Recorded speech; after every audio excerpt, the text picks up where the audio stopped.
2024లో GHMC హెచ్ఎండిఏలో 124 బిల్డింగ్లకు permission ఇచ్చిరట 2024లో. 2025లో అది 193కు చేరిందట. ఆయా ఏరియాల్లో ట్రాఫిక్, వాటర్, డ్రైన్ కష్టాలు, హెల్త్ ఎమర్జెన్సీలో అంబులెన్స్ రావాలి అన్న గంట సమయం, అగ్ని ప్రమాదాలు జరిగితే అంత ఎత్తుకు వాటర్ చిమ్మే పరిస్థితే లేదంటున్న ఫైర్ డిపార్ట్మెంట్. నలుదిక్కులా విస్తరణకు అవకాశం ఉన్న నగరంలో హైరేజ్ బిల్డింగ్ల అవసరమే లేదంటున్న ఎక్స్పర్ట్స్. గుడ్డిగా అనుమతులు ఇస్తే మున్ముందు మరిన్ని కష్టాలు తప్పవని వార్నింగ్. ప్రజల్ని చంపుతున్నట్టే ఒక రకంగా ఇట్లాంటి దీని ద్వారా. వానికేముంది, వాడు తక్కువ ప్లేస్లో ఎక్కువ బిల్డింగ్లు కడతాడు. ఇప్పుడు మొన్న రేవంత్ రెడ్డి 170 కోట్లకు ఎకరం పోయింది అన్నాడు. అప్పుడు కేసీఆర్ హయాంలో 100 కోట్లకు ఎకరం పోయింది అన్నారు. వాళ్ళకి ఇచ్చిన పర్మిషన్స్ ఏంది, 100 కోట్లకు ఎట్లా పోతుంది?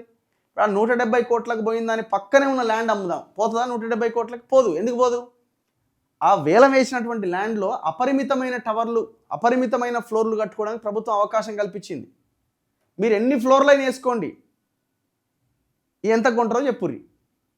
వాడిది ఏముంది, 50, 60, 70 ఎన్ని వేస్తాడు, ఎన్ని ఫ్లోర్లన్నీ వేస్తాడు, వేసి సొమ్ము చేసుకుంటాడు. మిగతా ప్లేస్ అయితే ఇది 10 ఫ్లోర్లకో 20 ఫ్లోర్లకో ఇంతకు మించి దాటడానికి వీల్లేదని గైడ్లైన్స్ ఉన్నాయి. ఇక అట్లాంటి పర్మిషన్స్ ఇచ్చిన తర్వాత, అపరిమితమైన అవకాశాలు ఇచ్చిన తర్వాత ఎందుకు కొనరు? 170 కోట్లు కాదు 200 కోట్లకైనా కొంటారు. ఇక దాన్ని మొత్తం ఇక 170 కోట్లకు పోయిందని, ఇది రియల్ ఎస్టేట్ ఊపందుకున్నది, ఏడికో పోయిందని పెద్ద ఎత్తున పేపర్లలో ప్రచారం చేసుకుంటారు. దాని వెనకాల ఉన్న కథ ఇది. సో ఇట్లా ఈ పెరిగిన బిల్డింగ్ల వల్ల అన్ని ప్రాబ్లమ్సే. ట్రాఫిక్ కష్టాలు, వాటర్ చక్కగా ఉండవు, ఏదన్నా ప్రమాదం జరిగితే వాళ్ళకి పోవడానికి ఇబ్బంది, ఎన్ని రకాల ఇబ్బందులు, అన్ని రకాల ఇబ్బందులు పడాల్సి వస్తుంది. ఇప్పుడు మీరు ఈ ఫ్లోర్లో ఒక ఆయన ఉన్నాడు, పిల్లలు స్కూల్కి పోవాలి, ఆయన 15 నిమిషాల ముందు నుంచే ప్రిపేర్ కావాలి కిందికి దిగుతాందుకు.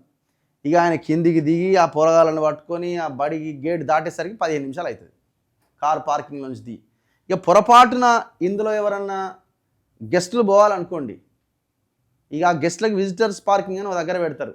ఇక నువ్వు ఈ గల్లీ తిరిగి, ఆ గల్లీ తిరిగి, అటు తిరిగి, ఇటు తిరిగి పోయేసరికి అరగంట పడుతుంది. వాళ్ళ ఇంట్లోకి పోయేసరికి ఎన్నో ఉంటుంది పార్కింగ్, నువ్వు వేడుకొని నడుచుకుంటూ పోవాలి. సో ఇట్లాంటి బిల్డింగ్స్లకి మీరు ఒకసారి ఎంటర్ అయితే తెలుస్తుంది కథ.